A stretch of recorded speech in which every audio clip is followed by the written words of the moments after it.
ભગવાન શંકરે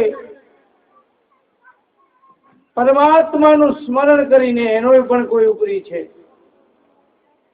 રામ કથાની શરૂઆત કરી છે. રામના અવતારો શા માટે થયા? જ્યારે જ્યારે આ પૃથ્વી પર ધર્મનો નાશ થાય ત્યારે ત્યારે પરમાત્માને અવતાર ધારણ કરીને આવવું પડે છે. ગાયોનો નાશ થાય, ગાયોને ત્રાસ થાય, ધરતીને ત્રાસ થાય, સંતોને ત્રાસ થાય, ત્યારે ભગવાનને અવતાર ધારણ કરવા આવવું પડે છે. એટલે હનુમાન ચાલીસામાં લખ્યું છે, જેટલા ભલે થોડા બે, મારે બહુ વધારે માણસોની જરૂર પણ નથી, શાંતિ બેસો, બેસો શાંતિ બેસો.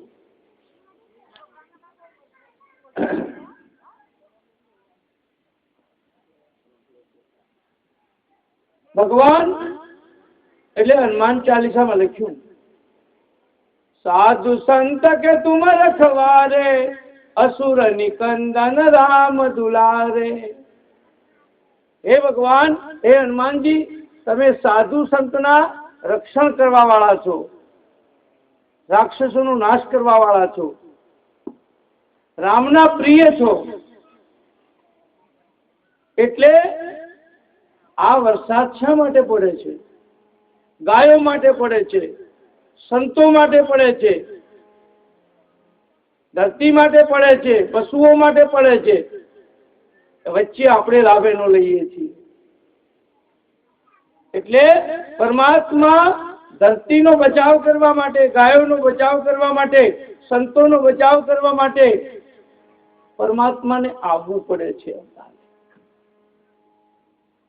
એ કઈ નબળો છે? પણ એને આવવું પડે છે અવતાર લઈને. હવે આપણું અરીસો બગડેલો હોય, મોઢું જોવાનું દર્પણ, અને આંખ પણ બરાબર ના હોય, ઝાંખી હોય, મોતિયો આવ્યો હોય, તો શું દશા થાય? એક તો અરીસો ઝાંખો છે, મોતિયો આવ્યો છે તો સાચું દેખાય નહીં. એમ સમાજને મોતિયો આવ્યો છે, એનું દર્પણ બગડેલું છે. જોયું, જમવાનો જ બંધ છે ને? હા, જમવા માટે જ વસ્તી આવે છે ને, ખબર પડી ગઈ ને તમને? બસ જે સાચા છે એ બેઠા છે. એટલે મારો જે કહેવાનો અર્થ બહુ જુદો છે.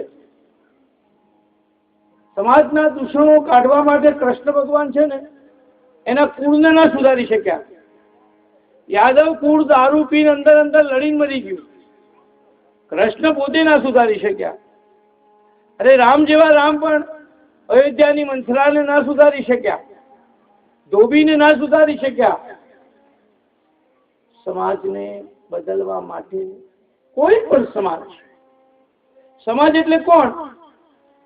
અમુક આગેવાનોનું ટોળું, એ નિર્ણય લે ચાલે. ભગવાનને અવતાર લેવા આવવું પડે છે સમાજના કલ્યાણ માટે, ગાયોના હિત માટે, સંતોના હિત માટે. એક મુસલમાન 20 વર્ષથી એક જગ્યાએ નમાજ પડતો હતો, એક જ જગ્યાએ. ત્યાં ખાડા પડી ગયેલા. 20 વર્ષથી નમાજ એક જ જગ્યાએ પડે તો એ જગ્યા ઉપર ખાડા પડી ગયા. એક દિવસે આકાશવાણી થઈ, ભાઈ વાતો ના કરો બાપા, બિલકુલ વાત ના કરો, શાંતિ રહેવો, છોકરાઓ બોલતા નહીં હો, અને ચોકલેટો નહીં મળે છેલ્લા દાડે. 20 વર્ષથી એક સાંભળવા જેવી વાત છે, 20 વર્ષથી એક જગ્યાએ નમાજ પડતો હતો. ત્યાં ખાડા પડી ગયા. એક દિવસ આકાશવાણી થઈ. આકાશવાણીએ કીધું કે એ મુસલમાન, તું નમાજ પડે છે પણ તારી એક પણ નમાજ સફળ ગઈ નથી, અલ્લાહે કબૂલ નથી કરી. તો મારું નાચવા માંડ્યો. તું ઢાંકણી, બીજા લોકો કે બીજા મૌલવીઓ ભેગા થાય કે તું ઢાંકણી પાણી લઈને ડૂબી મર, તારી નમાજ તો કબૂલ નથી થઈ 20 વર્ષથી, અને તું નાચે છે. એ શું બોલે સાંભળવા જેવું છે. હું પૂછીશ, હું શું બોલે એવું તમને પૂછીશ પાછો. તમારું તમે દૂધ દોણીમાં જાય છે કે અધર જતું રહે છે ખબર પડે. હવે બીજા મૌલવીએ એને કહ્યું કે આમાં રાજી થવાનું ન હોય, તારી નમાજ તો કબૂલ થઈ ને, તું નાચે છે કેમ? કે ખુદાને કે એટલી તો ખબર છે કે હું 20 વર્ષથી નમાજ પઢું છું, મેરી ગિનતી તો કર રહા હૈ ખુદા. ભગવાન ગણે છે તો ખરો. આ કથામાં બેઠા છો તો એક ભગવાન ગણે છે, કથામાં બેઠા છે.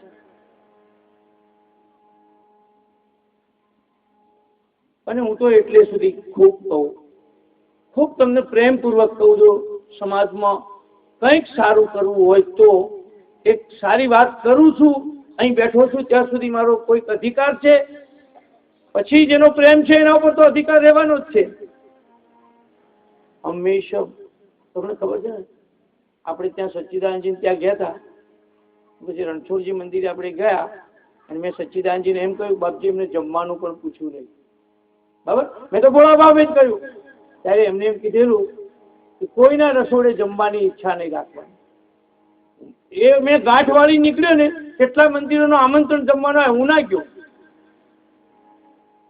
જમવા ટેવાયેલી પ્રજા બીજાને જમાડી નહીં શકે. ભજનમાં ટેવાઓ, જવું પડે. કોઈ પ્રસંગ હોય, લગ્ન પ્રસંગ હોય, આ ના હોય, કોઈ મરણ હોય મોટા માણસનું, તો કોઈ પ્રસંગ હોય તો જાઓ, પણ એ આમ આનંદ ખાતર ભજનને તોડીને નહીં જવું, એમ મારું કેવું છે. અને ભજનને તોડીને જશે ને એ ભજન કરી નહીં શકે. એટલે તમે 5 માણસ, જો આ છોકરો આજે આવે, મને બહુ ગમ્યું, બહુ ગમ્યું. આ કુમળું ઝાડ વાળી વળી જાય, લોકો આખી નિશાળ છોડો, બોલાવો એને, એક શબ્દ કોઈ પડશે ને તો આખી જીવતર એનું સુધરી જશે. પાકા ગળે કાંઠા ચડવા બહુ અઘરા છે. ભક્તિ યુવાનીમાં થાય, બચપણમાં થાય, બુઢાપામાં અઘરું. બચપણ તે તો સુખમાં ગુજાર્યું, જુવાનીએ કીધી દુખી જિંદગીને. આ ભાઈ જો આ યુવાન શાંતિથી સાંભળે છે. બચપણ તે તો સુખમાં ગુજાર્યું, જુવાનીએ કીધી દુખી જિંદગીને. મળે ગળપણું ત્યારે પસ્તાવો થાશે, મળે ગળપણું ત્યારે પસ્તાવો થાશે, દુઃખમાં ગુજારે રડી જિંદગીને, દુઃખમાં ગુજારે રડી જિંદગીને. દુઃખમાં ગુજારવી પડશે જિંદગી. પછી ફૂલ, વાસી ફૂલ હોય, ભગવાનને ચડે, એ તો પાછો લઈ લેવાનો હોય, ઉતારી લેવાનો હોય. ફૂલ તાજો ચડે, આ બધા તાજા ફૂલ છે, ભગવાનને ચડે. હવે આ બાળકોની યુવાની સુધરશે, ગડપણમાં તો કરવાનું છે, તો એમાંય નથી કરતો માણસ. એનું પરિણામ શું આવે છે જુઓ છો. છોકરા હગા ના થાય, વહુઓ હગી ના થાય. આપણી પણ કઈ ખામી હશે, એ પણ આપણે જોવું પડશે. આપણે ભજન બરાબર નથી કરતા એટલે આ બધું થાય. હું તો એટલું માનું છું કે હું હંમેશા, ઘણી વાર મારો પણ વાંક જોઉં. મને એમ થાય કે મારી કથામાં કઈ ખામી હશે કે આમ થાય. આપણે આપણા અંદરમાં દ્રષ્ટિ કરવી. કડવું બોલે ને અને સાચું બોલ્યો હોય ને એને હકી માએ માર્યો છે. નહીં કહેતા કોઈ જમાનો હાચાનો નથી, જમાનો જૂઠા માણસોનો છે. પણ અહીં ભગવાન અવતાર લે. ચાલો સૂર્યનારાયણ લાઇટ બિલ મોકલે. કેટલા જુવાન છોકરાઓ સરસ સાંભળવા બહુ આનંદ થયો. ખરામાં આજે જે છે ને એ ખરો વર્ગ છે. અત્યારે જે બેઠો છે ને એ ખવડાવી શકે એવો વર્ગ છે. હું ઓળખતો નથી બધાને, પણ ભજનની રસ છે એને. જ્યારે સૂર્યનારાયણ બિલ મોકલે તો આપણે બિલ ભરી શકીએ? લાઇટ બિલ મોકલે તો, વરસાદ પાણી વેરો મોકલે તો આપણે આપી શકીએ? ના આપી શકીએ. એ બધું કરે તો આપણે ભરી ના શકીએ, એનો ટેક્સ ના ભરી શકીએ. તો પરમાત્મા તો પગ વગર ચાલે છે, એને પદની પણ જરૂર નથી. ક્યાંય લખ્યું પૂજ્ય રામ? માળા કરીએ તો આપણે પૂજ્ય રામ પૂજ્ય રામ પૂજ્ય રામ કરીએ? રામ રામ રામ જ કરીએ છીએ. સાધુને પૂજ્ય લખીએ છીએ. ભગવાનને તો ફૂમતાની જરૂર જ નથી, માણસને જરૂર છે. ફલાણા અખાડાના મહારાજ, ફલાણા મંદિરના મહારાજ, ફલાણા મહંત, શ્રી 108, 1008, આ બધા લેવલ માણસને છે. ફલાણા ડોક્ટર, હૃદયના ડોક્ટર, ફેફસાના ડોક્ટર, ફલાણી હાઈકોર્ટના વકીલ, રોડ ખાતાના એન્જિનિયર, ઇલેક્ટ્રિક ખાતાના એન્જિનિયર, આવા બોર્ડ માણસને જોઈએ. પરમાત્માને કોઈ બોર્ડ જોતું નહીં. કબીર શું કહે છે? કહત કબીરા. કબીર સાહેબ પોતે નથી કહેતો, કહત કબીરા. જલારામ બાપા કે પેલો જલો, જલિયો ઝૂંપડા વાળો પોતાની જાતને મીરા, બાઈ મીરા કહે. પોતાનું નામ આલ્યું નરસિંહ કે ભણે નરસૈયો. પોતાની જાતને વખાણી નથી એને. આપણને બધા ફૂમતાઓની વધારે જરૂર છે. તો પરમાત્મા એવું તત્વ છે કે પગ વગર ચાલે છે ને એને કોઈ પદની પણ જરૂર નથી. વગર મોઢે ભોજન કરે છે. આપણે થાળ ધરાઈએ છીએ પણ નથી ખાતો, એટલે ખાવા માંડે તો આપણે ધરાઈએ? એ ખાવા માંડે તો આપણે વિચાર કરીએ કે 100 રૂપિયાની ડીશ. સારી હોટલમાં જમવા જઈએ તો અત્યારે ઓછામાં ઓછા સામાન્ય ભોજન જમીએ છીએ તો 50 રૂપિયા હોટલમાં થાય. સાદું ભોજન, રોટલી શાક, થોડાક દાળ ભાત ખાઈએ તો 50 રૂપિયાનું થાય. તો એ પ્રમાણે કામ કરવું જોઈએ કે નહીં? એ પ્રમાણે ભજન કરવું જોઈએ કે નહીં? ભજન મુસલમાન જમવા બેહે તો એક દાડો એઠો ન મૂકો. હું બીજા ધર્મના દાખલા કેમ આપું છું? કારણ કે ઘરનો છોકરો બગડેલો હોય તો આપણે એમ કે જો બાજુવાળો પિન્ટુડો 80% લાવ્યો, તું 40% નથી લાવ્યો. આપણે કહીએ એમ હિન્દુ ધર્મનો છોકરો બગડેલો છે, 80 વર્ષનો છોકરો બગડેલો છે. કેટલો? એટલે આપણે એમ કેવું પડે, બીજા ધર્મનું ઉદાહરણ આપવું પડે. તો એ લોકો અનાજનું બિલકુલ બગાડ કરતા નથી. એક તો તમે જોજો જમવા બેહે ને બધા ભેગા ખાય, જે ખાતા હોય એક કપડું પાથરે, પછી એના પર થાળ મૂકે, દાણો પડ્યો હોય તો એનામાં પડે થોડો ઘણો, અને થાળી ચાટીને ખાઈ જાય. બગાડ ના કરે.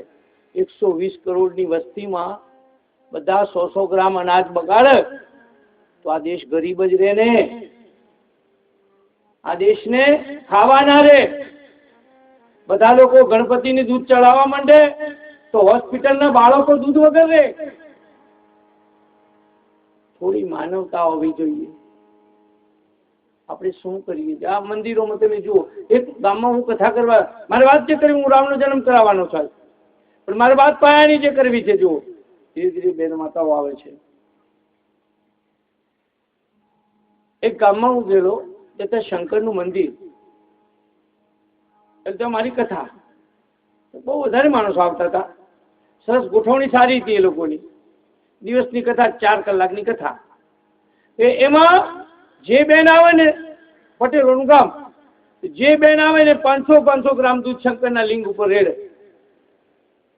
એવી રોજની 100-150 બહેનો રેડીને જાય. બધી ગંદકી થાય, પૂજારી સાફ કરે ને, બધા રેડીને તો જતા રહે. શ્રાવણ મહિનો પછી મેં કીધું બરોબર, એ મારથી રહેવાયું નહીં. બહેનો અહીંયા બેહો, મારે એક વાત કરવી છે. ભગવાન 500 ગ્રામ દૂધ પી જાય છે, બધા એક તપેલામાં ઢોળો, ભેગું કરો, અને પછી હું હલાઈને ફેટ લઈ લઉં, જનરલ ફેટ, અને એમાંથી એ દૂધ હું 100 ગ્રામ ભગવાનને ચડાવી દઉં, બાકીનું છોકરાનું દૂધ પાક ખવડાવો. નિશાળના છોકરાઓ. કારણ કે તમે ઢોળો છો એનો શું ઉપયોગ છે? તમે જે ઢોળી નાખો છો, વેસ્ટ કરો છો, એનો શું ઉપયોગ છે? કોઈના પેટમાં જવું જોઈએ. આપણે બગાડ કરનારી પ્રજા છીએ, બીજાના ભાડે રાજી થનારી. હું મોટા મોટા ભાણિયા બ્રાહ્મણોની વાત છે એ તમારી નથી. જે બહુ સુધરેલા છે ને એ વધારે બગાડ કરે. બુફેમાં કેટલો બગાડ થાય છે. પરમાત્મા ખાતો નથી ને એટલે આપણે એને ખવડાવીએ છીએ. એ ખાવા માંડે ખવડાવી નહીં. ઘણા વર્ષ પહેલા દુકાળ પડેલો અને એ વખતે બધા ધૂન બોલાવા બેઠેલા. વરસાદ આવે જેટલા એટલા બધા બેસી ગયા. રામધૂન ચાલુ કરી દીધી 24 કલાકની. એમાં એક જણ છત્રી લઈને આવેલો એટલે બધા મશ્કરી કરવા માંડ્યા કે હજુ વરસાદ આવ્યો નથી, તું છત્રી કેમ લઈને આવ્યો? કે મને મારી ધૂન ઉપર વિશ્વાસ છે કે વરસાદ આવવાનો જ છે. મારી ધૂન હું એવી બોલાવીશ કે વરસાદ આવવાનો જ છે, એટલે હું છત્રી લઈને આવ્યો. તમને વિશ્વાસ નથી એટલે છત્રી લીધા વગર આવ્યા છો. અરે મરદાને પણ કફન ને લાકડા મળી રહે છે. ભગવાન ભૂખ્યા સુવાડતો નથી, ભૂખ્યા ઉઠાડે છે. પેલી વાઘરી બેન ને રાજાને રાણી બનાવી હોય, રોટલા માંગવાનું ભૂલે નહીં. એવી ગમે એવી રાણી બનાવી હોય પણ એની જે વિચારસરણી છે એ ઉપર જાય નહીં, ગયા વગર રહે નહીં. ધીરે ધીરે સારું પરિવર્તન આવ્યું છે. તમારું સમાજ ઘણું સારું કામ આ કર્યું છે એ જ આનંદ, પણ એને નિભાવવું એ સામે મારી દ્રષ્ટિ છે. એ સામે હું આગળ ચીંધું છું કે કાલે ઉઠીને આના કરતા પણ સારું કરો. એ રીતે તો પરમાત્મા ઉપર આપણને ભરોસો નથી. એક વખત નગારાને અને ચંપલને ઝઘડો થયો. મંદિરનું નગારું હોય ને એને બેન ઝઘડો થયો. તે ચંપલ કે અમે બહાર રહીએ, લોકોના ઠોકરો ખાઈએ અને તું મારે અંદર બેઠું છે, તું એ ચામડાનું છે, અમે ચામડા છે, આપણે એક જ નાતના છીએ, છતાં તું ભગવાનના મંદિરમાં છે અને અમે બહાર લોકો અમને ચોરી જાય છે. મંદિરોમાં ભારતમાં જેટલા ચંપલ ચોરાય ને એટલો અમેરિકામાં તો કશું ચોરાય જ નહીં. ભારત જેવા દેશમાં કથાઓમાં જેટલા ચંપલો ચોરાય, મંદિરોમાં ચંપલો ચોરાય, એવા બીજા ક્યાંય ચોરાતા નથી. એટલે નગારું શું કે ધ્યાન આપો ને બાપા, શું છે ત્યાં બધું કઈ નથી. હાર બાર પહેરવો, તમે કથા આપણો એ મારા મોટા હાથ.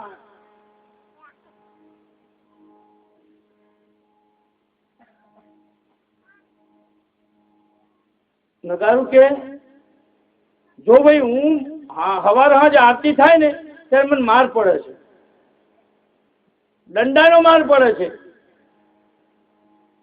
માલ ખાઉં છું એટલે માલ ખાઉં છું, અને તું માલ નથી ખાતું એટલે બહાર ચંપલ તરીકે બહાર રહ્યું છે. નગારું માર ખાય છે એટલે ભગવાનની પાસે રહ્યું છે. માલ ખાતા વગર માલ સીધી ખાવો, પચે નહીં આપણને.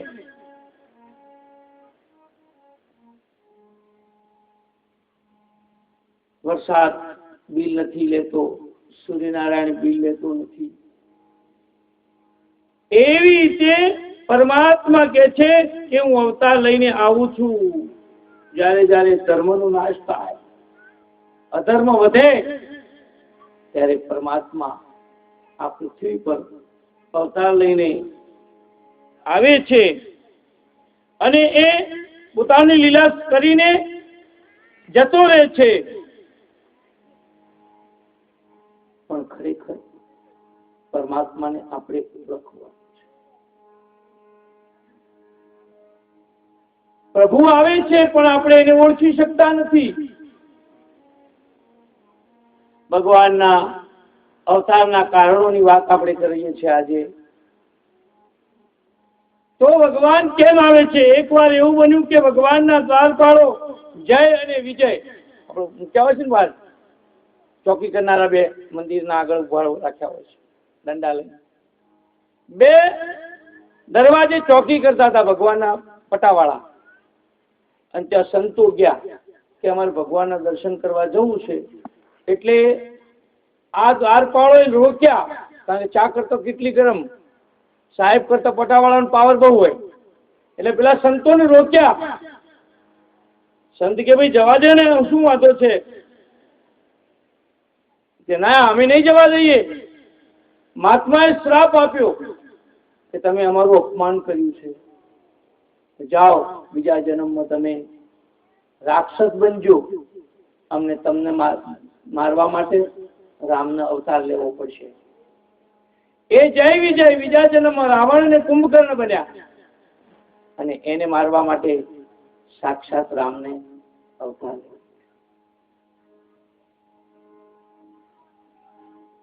ભગવાન કોઈ નિમિત્ત, જોજો ભગવાન નિમિત્ત પાસે લેતો નથી. કોઈ માણસ મરી જાય તો આપણે એમ કહીએ એક્સિડન્ટ થી મરી ગયો, તો આપણે એમ કહીએ છીએ કે એને ભગવાને મારી નાખ્યો. કોઈ માણસ મરી જાય કે તાવથી મરી ગયો, બીમારીથી મરી ગયો, પણ આપણે એમ કહીએ છીએ ભગવાને મારી નાખ્યો. નિમિત્ત એને લેતો જ નથી, નિમિત્ત તો માણસને આપે છે. તો સારા કામના નિમિત્ત બનો. એટલે ભગવાને આ રાક્ષસને મારવા માટે અવતાર ધારણ કર્યો છે. બીજું કારણ એ છે કે ધરતી પર એક જાલંધર નામનો રાક્ષસ થયો. કોણ થયો? જાલંધર નામનો રાક્ષસ થયો. દેવતાઓને ત્રાસ આપવા લાગ્યો. તમે હવન કરો ને તો હાડકા નાખનારા મળે. હવનમાં હાડકા નાખનારા મળે મળે મળે મળે, પણ આપણે આપણું હવન ચાલુ રાખવાનો, યજ્ઞ ચાલુ રાખવો જોઈએ. આ જાલંધર રાક્ષસ એવો થયો. આવો બાપા આગળ બેસી જાઓ, બાપા બેસી જાઓ, માતાઓ બેસી જાઓ. સ્વાગતમ, સબકા સ્વાગત હું કરું છું તમારા બધાનું. જે આવશે ને એને આમ કરીને સ્વાગત હું કરી લઈશ, આમ કરી. બરાબર? તો જાલંધર નામનો રાક્ષસ, જોડા ક્યાં પ્રજાપતિ? જાલંધર નામનો રાક્ષસ છે ને, એ ધરતી પર એવો થઈ ગયો કે દેવોને ત્રાસ આપવા લાગ્યો. આપણા ત્યાં કોઈ માણસ ગુજરી જાય ને તો કે બાપા દેવ થઈ ગયા, કોઈ એમ કે છે બાપા માણસ થઈ ગયા. માણસ નતા ત્યારે દેવ થવું પડ્યું ને. તો જાલંધર રાક્ષસ ત્રાસ આપવા લાગ્યો આ ધરતી ઉપર. દેવો કંટાળી ગયા, કોઈનાથી મળતો નથી. ભગવાનની ફરિયાદ ગઈ, પણ આ જાલંધર રાક્ષસની પત્ની વૃંદા સતી હતી, જે આપણે તુલસી કહીએ છીએ, એ સતી હતી. એ સતના કારણે કોઈ દેવોથી મળતો નતો. પત્નીનું સત્ય. ઘણા માણસો રોટલા ખાતા હોય ને પત્નીના નસીબથી ખાતા હોય, બાળ બચ્ચાના નસીબથી રોટલા ખાતા હોય, અને પછી એમ કે અમે કમાઈએ છીએ. કોઈનું નસીબ કામ કરતું હોય એમાં પણ ભગવાને કપટ કર્યું. એને એની પત્નીનું સત તોડાયું, અને સત તોડાયું ને એટલે રાક્ષસ મર્યો. કોઈને આ વાત ગમે નહીં તો ભગવાને એક લીલા કરી. તમે જોજો રામાયણમાં આગળ જઈએ ને, આખી રામાયણ જો લીટી લીટી વાંચીએ ને તો રામે પહેલામાં પહેલું મારવાનું કામ કોને કર્યું હતું? પહેલામાં પહેલો ઘા કોના ઉપર કર્યો? હથિયાર કોના ઉપર ચાલ? તારકા રાક્ષસી ઉપર. બૈરી માણસને મરાય, પણ કેમ મારી? કારણ કે રાક્ષસોને જન્મ આપતી હતી, એટલે રાક્ષસોની ફેક્ટરી તોડી નાખી. રામ બહુ બુદ્ધિશાળી છે. ભાગવતમાં કૃષ્ણ ભગવાને પૂતનાને મારી. એ બધા બાળકોને મારી નાખતી હતી, જેટલા નવા નવા જન્મેલા બધાને. કૃષ્ણ ભગવાને પૂતના પર બોણી કરી, રામે તાડકા પર બોણી કરી. બોણી જ કરવી પડે. તો આ રાક્ષસ એવો હતો કે બધાને હેરાન કરતો હતો. ત્યારે પછી વૃંદાએ શ્રાપ આલ્યો કે તમે મારું સત તોડાયું, જાઓ, તમને મારા પતિનો વિયોગ કરાયો.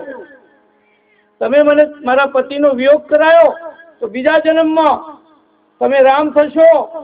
ભગવાન વિષ્ણુની વાત છે. તો અને તમારી પત્નીનું હરણ થશે, કપટ કરીને લઈ જશે. જેમ તમે મારી સાથે કપટ કર્યું ને એમ તમારી પત્ની સાથે કપટ થશે અને એનું હરણ થશે અને તમારે મને જેવી રડાવી ને એવું તમારે પણ રડવું પડશે. અને વૃંદાના શ્રાપના કારણે ભગવાનને અવતાર લેવો પડ્યો, રામનો અવતાર લેવો પડ્યો. શ્રાપ પણ આશીર્વાદ હોય બાપ.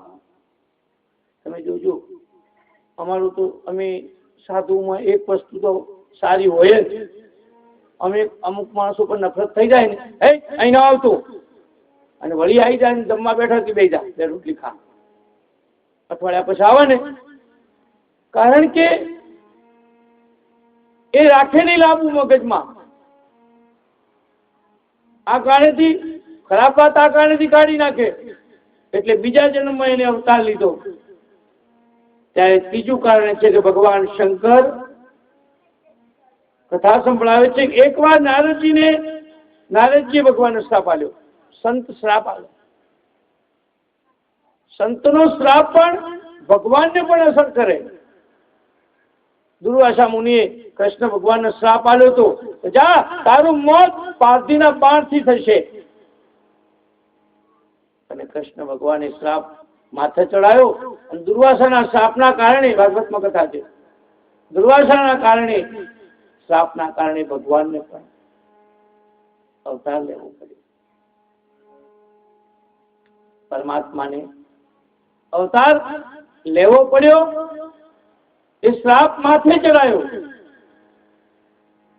તો નારદજી ભગવાનનો શ્રાપ કેમ આપ્યો? એકવાર નારદજી તપ કરતા હતા, ખૂબ સાધના કરી. નારદજી આખી જિંદગીમાં એક જ ઋષિ એવા છે કે રખડ્યા બહુ, ઘર જ બાજો નહીં. નારદજી તો એવા ગાડા એને બાજા નહીં ઘર બાર, જોજો ભાઈ ગાડાની વણજારજી.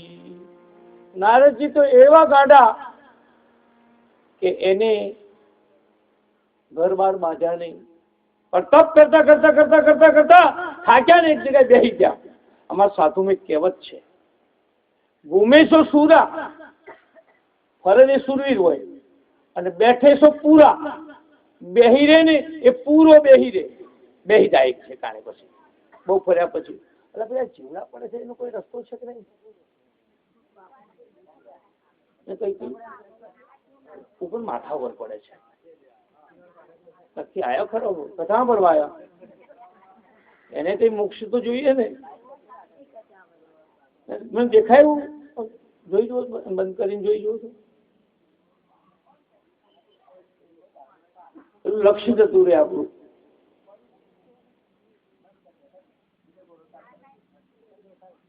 એટલે નારદજી બેહી ગયા એક ઠેકાણે તપ કરવા માટે. હવે નારદજી તપ કરવા લાગ્યા ને, ઇન્દ્રની ઈર્ષા થઈ. ઓહો, કે મારું પદ પડાઈ લેશે, મારી ખુરશી પડાઈ લેશે. આ નારદ તપ કરે, ઇન્દ્ર તો રાજા હતો, મોટો દેવ હતો, એને થયું કે મારું તપ પડાઈ લે, મારી ગાદી પર બેસી જશે. એટલે એની ઈર્ષા થઈ. ઈર્ષા થઈ એટલે એને નારદના તપમાં ભંગ કરાવવા માટે પ્રયત્ન કર્યો. ના ભાવ ચાલશે,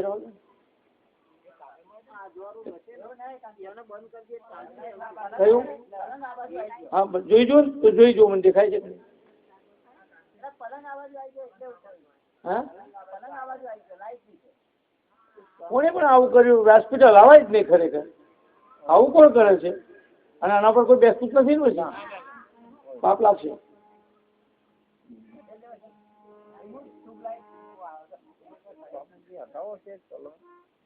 બહુ ઉતરાય નહીં.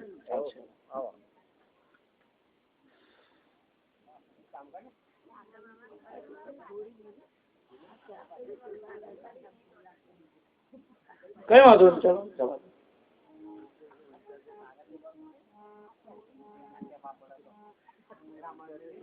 એટલે નારદજીએ સમાધિ કરી. ઇન્દ્રની ઈર્ષા થઈ. સાંભળો, કઈ નહીં. ઇન્દ્રને એવી ઈર્ષા થઈ કે આ મારું આસન ડોલી જશે. કોઈ તપ કરે ને, ઈર્ષા વાળા ઈર્ષા થાય. તમારું તપ વધે ને એટલે તમારા પૂંછોળા પાડનારા પણ મળે. પૂંછોળા લાંબા કરવા પડે. તમારો પતંગ કોણ કાપે? આપણે પતંગ ઉડાડીએ, આપણે બધા પતંગ ઉડાડીએ તો પતંગ કોણ કાપે? આપણો તમારો પતંગ છતરડી વાળો ન કાપે, પણ તમારો પતંગ પાડોશી ધાબા વાળો કાપે. એમ તમારી ભક્તિનો પતંગ ઉડે ને એટલે બાજુવાળા કાપવા માટે સાવધાન રહેવું પડશે. તમે કોઈ ખારો માણસ હોય ને, આખું ગામ જમાડે ને તે ખાઈને ખોટું બોલનારા હોય. તમે અવસર કર્યો હોય ને, જયારે મીઠું વધારે પડી ગયું હોય ને તો કે કોઈ અવસર નહીં, ચા નો પાઈ